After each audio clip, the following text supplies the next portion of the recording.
nosotros no aceptaremos la exclusión de nuestro pueblo de ese derecho. Mr. Gorbachev, tear down this wall.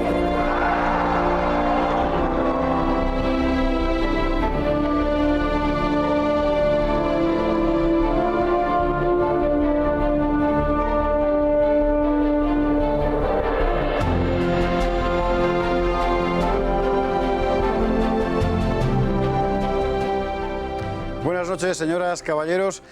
La semana pasada, la izquierda parlamentaria, el Partido Socialista a la cabeza, pedía exhumar a Franco del Valle de los Caídos y volvía una vez más a plantear como un asunto político de primera importancia el destino de la Basílica Benedictina del Valle de los Caídos.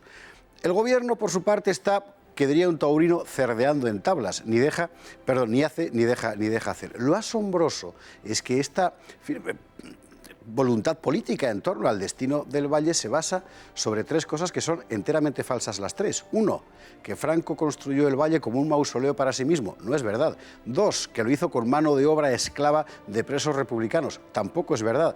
Tres, que allí se acumularon los cadáveres arrancados a sus familias de caídos en la Guerra Civil. Tampoco es verdad. ¿Cuál es la verdad sobre el Valle de los Caídos? Hoy lo veremos con el profesor Alberto Bárcena. Un pequeño vídeo y empezamos.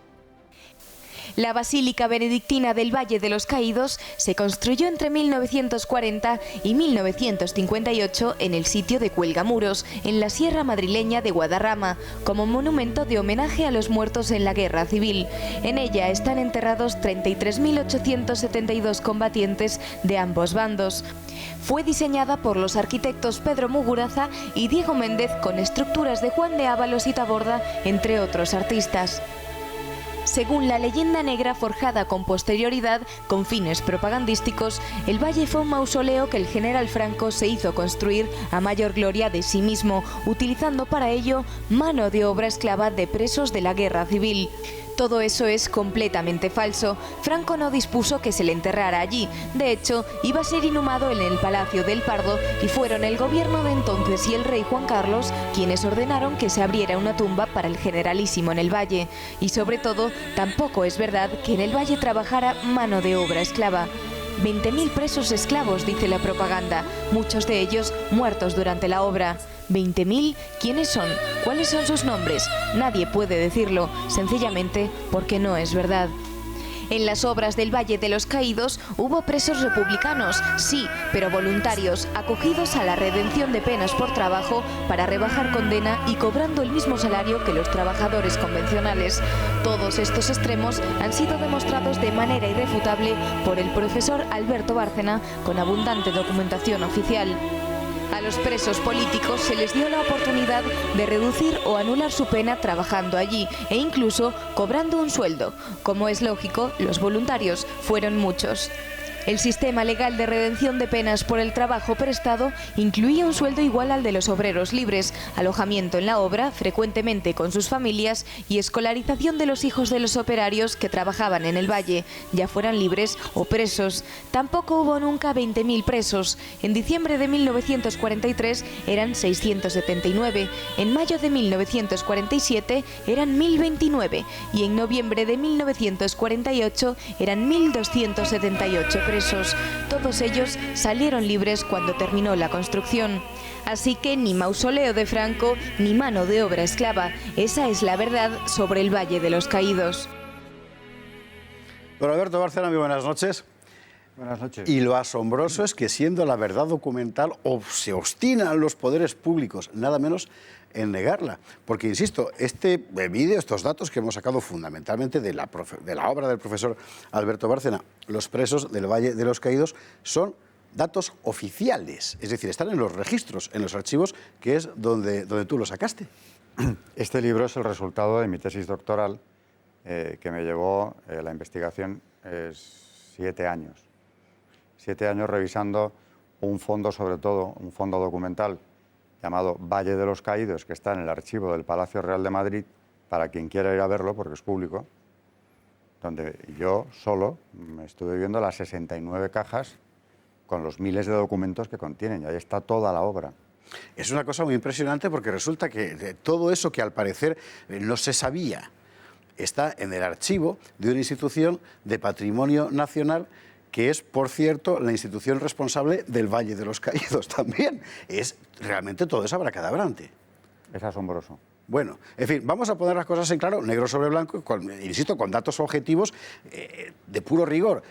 Franco ordena elevar el Valle de los Caídos como monumento de homenaje y memoria al conjunto de los caídos en la Guerra Civil.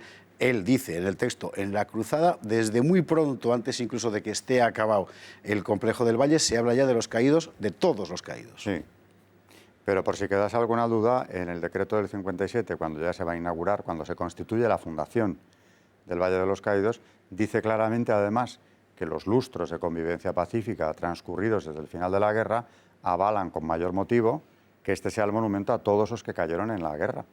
Así de claro, o sea, no es interpretable. El texto es así de claro, es a todos los caídos. No estamos, pues, ante el mausoleo que el dictador se construye a sí mismo. Nada que ver con la realidad. Eso ni se le pasó por la cabeza. Tampoco lo hace para ser enterrado allí, porque de hecho él había dispuesto, es cierto que parece que no documentalmente, pero sí verbalmente, otra cosa. No ser enterrado en el Valle de los Caídos, sino en el Pardo. Él había comprado en el cementerio del pueblo del Pardo un enterramiento que es donde está su viuda, por cierto, y donde toda la familia daba por hecho que terminaría él mismo. Esa decisión de enterrarle donde está es de Juan Carlos I. En las primeras horas de su reinado, él es quien determina que Franco se ha llevado allí. Contó Juan de Ábalos después que unos 15 días antes de morir Franco le llaman para decirle que tienen que empezar a arreglarlo todo, le llaman del gobierno porque el gobierno y el rey, entonces príncipe, enseguida rey, iban a dar esa orden ya. Lo podrían tener previsto, pero desde luego no era nada que Franco hubiera indicado que se hiciera, nunca. Y luego está la cuestión clave de la mano de obra esclava famosa. Dice el tópico, además está publicado, es asombroso, pero los autores no lo han desmentido. 20.000 presos republicanos que trabajaron allí, trabajos forzados como mano de obra esclava. Ni 20.000 ni mano de obra esclava. Ni trabajos forzados. Primero, tenían que solicitarlo. Tenían que presentar una instancia en el Ministerio de Justicia ante el patronato de Nuestra Señora de la Merced, que era el que se creó al efecto.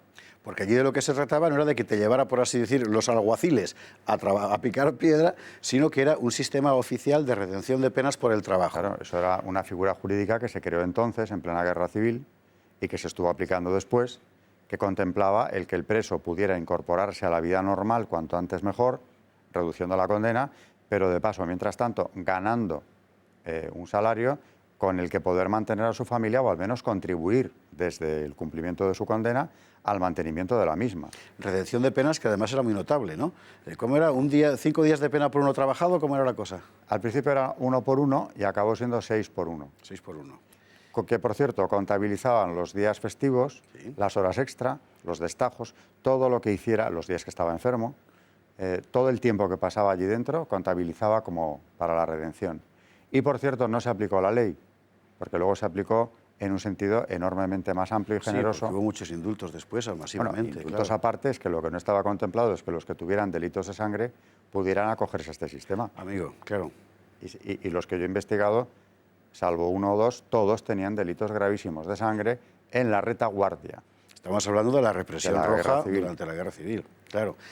Dice alguno ahora, bueno, sí, claro, es que lo que pasa es que Franco tenía que desalojar como fuera las cárceles porque no le cabían los presos.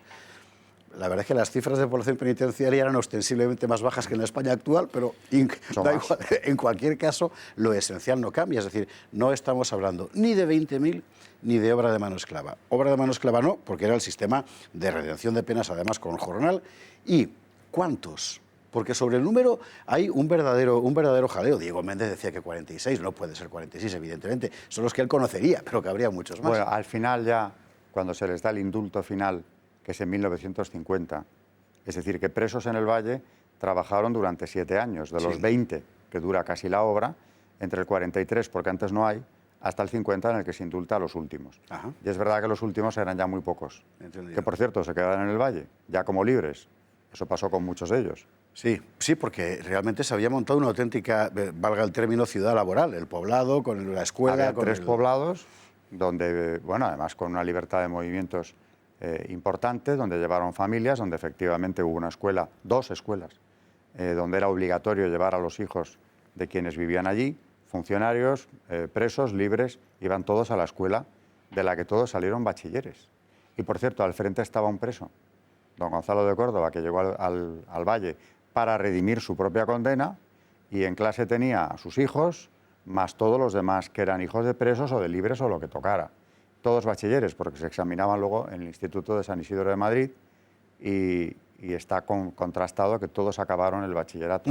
Lo que en aquella época no era una cosa tan normal. Efectivamente. De forma que tenemos constatación objetiva en hechos y en documentos de que el relato oficial sobre el Valle es mentira, que es una cosa gravísima, pero bueno, lo asombroso es que siga, sin embargo, defendiéndose ese relato y, por tanto, un movimiento extraordinario puede acabar siendo demolido por la imposición de una falsedad histórica. Bueno, es lo de siempre, ¿no? Una mentira repetida 1000 veces pues acaba siendo una verdad. Los regímenes totalitarios eso lo han tenido muy claro. Y yo creo que estamos avanzando hacia un nuevo régimen totalitario, donde la verdad se oculta sistemáticamente, y el empeño que tienen con el Valle, eso lo comprobé yo muy bien al hacer el estado de la cuestión de mi tesis, es un empeño político, ya no por rencor o resentimiento hacia el bando que ganó la guerra, sino porque se trata de descalificarle hasta las últimas consecuencias, porque si no se hace eso, no podemos darle paso a lo que llaman ya la segunda transición. La primera no valdría porque venía del franquismo, eso es indiscutible, y si el franquismo logran presentarlo como un régimen idéntico al nacionalsocialismo o al stalinismo, no, al stalinismo no, porque de eso no hablarían nunca, al nacionalsocialismo, ¿no? Del que dista años luz, pues si no lo equiparamos a un régimen de ese tipo, ¿cómo lo descalificamos del todo? Y al final, cuando ya a Franco le han quitado calles, honores y todo lo que se le puede quitar, sale gratis descalificarle, insultarle, vejarle, todo lo que se quiera en público. ¿Qué queda? Su enterramiento. Entonces hay que sacarle de ahí cuanto antes, porque efectivamente es un monumento que lo construyó él, y mientras siga allí enterrado, no da la impresión de ser el asesino que quieren presentarnos, y por tanto el régimen no queda del todo descalificado, que ya prácticamente lo está. Les queda únicamente ese escalón, que es desenterrarlo y luego el monumento convertirlo en, vaya usted a saber qué, bueno, ya me imagino yo y sé muy bien lo que quieren hacer ahí dentro, pero en definitiva es lo que les queda para que la segunda transición se pueda acometer, o mejor dicho, cumplir ya perfectamente. Lo que es un poco tremendo es que todo esto vaya a hacerse en nombre de una mentira oficializada. En fin, aquí hemos puesto nuestro granito de arena para dejar las cosas claras. Esto no es una cuestión de interpretación, que sería legítima también la contraria, es una cuestión de hechos objetivos. Los hechos objetivos son los que el profesor Bárcena en su libro recoge. Ni Franco lo concibió como un mausoleo a su mayor gloria, ni hubo mano de obra esclava, ni fueron 20.000, ni fueron trabajos forzados. Y, por cierto, los que allí están enterrados, normalmente, cuando se pudo localizar a la familia, se le avisó antes, 33.000 presos de los dos bandos. Esto es lo que hay. Y mañana más aquí en Tiempos Modernos. Muchas gracias por acompañarnos.